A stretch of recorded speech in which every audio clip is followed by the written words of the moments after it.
It's 2 in the morning, and the only light in Ethan's dorm room comes from his laptop screen.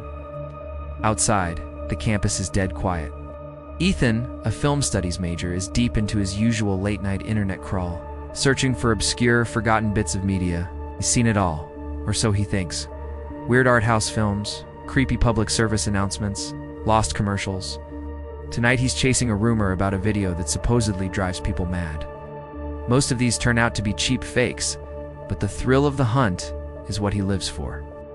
He scrolls through a forgotten forum, the kind with a design straight out of the early 2000s. A single post, dated years ago, has a broken link.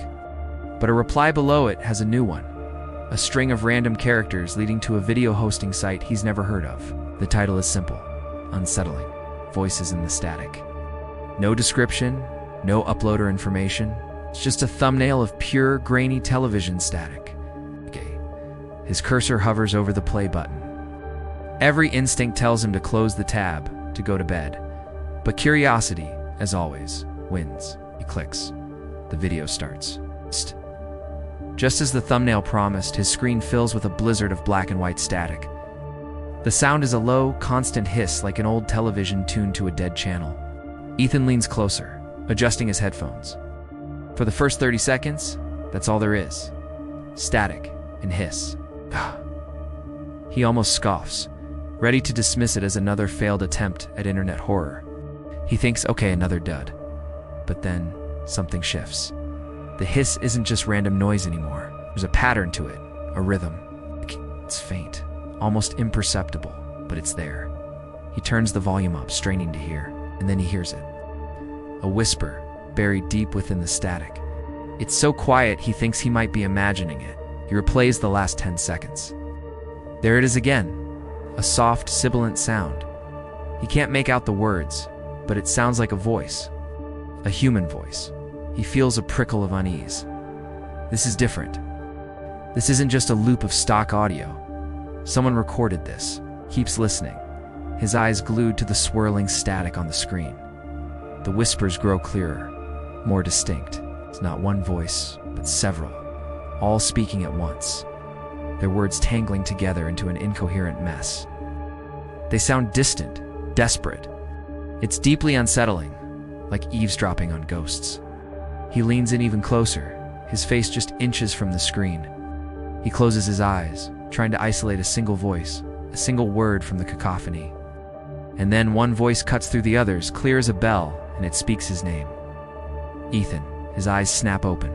In his heart hammers against his ribs, rips his headphones off, his breath catching in his throat. The room is silent. He must have imagined it. He has to have imagined it. It's late, he's tired, his mind is playing tricks on him. It's the only logical explanation. He glances around his small dorm room, the unmade bed, the stack of textbooks, the poster of his favorite film on the wall. Everything is normal. Everything is safe. Shaking his head, he puts the headphones back on, telling himself it was just a coincidence. He presses play again. The chorus of whispers returns, and he waits, his body tense. He waits for his name again, but it doesn't come. The voices just continue their meaningless chatter. He starts to relax. Maybe it was just a random sound, a fluke of the audio that his brain interpreted as his name. It happens. He's about to close the video to finally call it a night, when the static on the screen begins to change. The random dance of black and white particles starts to coalesce, forming shapes. At first, they're just abstract patterns, like ink blots. But they slowly resolve into something recognizable. Something horrifying. Faces, distorted, elongated faces.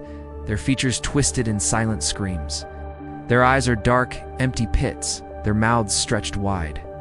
They appear for a fraction of a second, then dissolve back into the static, only to be replaced by another, even more grotesque visage. Ethan feels a wave of nausea. This isn't just a creepy video. This feels wrong. This feels dangerous. He tries to close the browser window, but his computer is completely frozen. The cursor is stuck. The keyboard is unresponsive. He can't even force a shutdown. It's trapped, forced to watch as the parade of monstrous faces flickers across his screen. The whispers from his headphones are getting louder, more frantic, the voices overlapping until it's a wall of sound. And then, amidst the chaos, he hears it again. Ethan. This time it's not a whisper. It's a clear, cold voice, spoken right next to his ear. But he's alone in the room, throws the laptop off his desk. It clatters to the floor, but the video keeps playing. The ghastly faces continue to flash, their light casting dancing, demonic shadows across his walls. The whispers are no longer just in the headphones on the floor. They're in the room with him. They seem to come from every corner, echoing in the small space. He scrambles back, pressing himself against the far wall, his eyes wide with terror. He can feel a change in the air, a sudden bone-deep chill that has nothing to do with the open window. The single light bulb in his desk lamp begins to flicker, its rhythm matching the strobing of the static on the laptop screen. On, off, on, off. In the brief flashes of light, he thinks he sees something, a shadow in the corner of the room where there was no shadow before. It's tall and thin, a sliver of perfect darkness that seems to absorb the light around it. It has no discernible shape, but he knows, with a certainty that chills him to his soul, that it is watching him.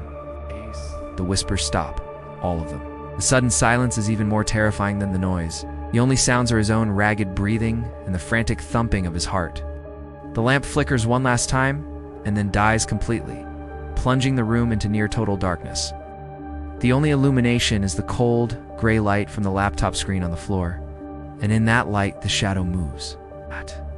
It detaches from the corner of the room, unfolding itself like a piece of paper, and begins to glide silently towards him. Ethan doesn't scream. He can't. The sound is frozen in his throat. All he can do is watch as the formless patch of darkness drifts closer. It doesn't have a face, but he can feel its gaze on him, a malevolent pressure that makes his skin crawl. He's pinned against the wall with nowhere to run. The temperature in the room plummets, and he can see his breath misting in the air. The shadow is only a few feet away now. He squeezes his eyes shut, a single tear tracing a path down his cold cheek. He just wants it to be over. The next morning, Ethan's roommate, Mark, comes back to the dorm, finds the door unlocked, which is strange. He calls out Ethan's name. No answer. He steps inside. The room is a mess, which isn't unusual, but there's a strange feeling in the air, a lingering cold. He sees Ethan's laptop lying open on the floor, its screen dark. He picks it up, assuming Ethan just fell asleep somewhere else on campus. He sets it on the desk and is about to leave when he notices the screen flicker to life. A single video file is open. The title is new. Reads, "Voices in the Static too." Mark hesitates. He knows about Ethan's obsession with weird internet stuff.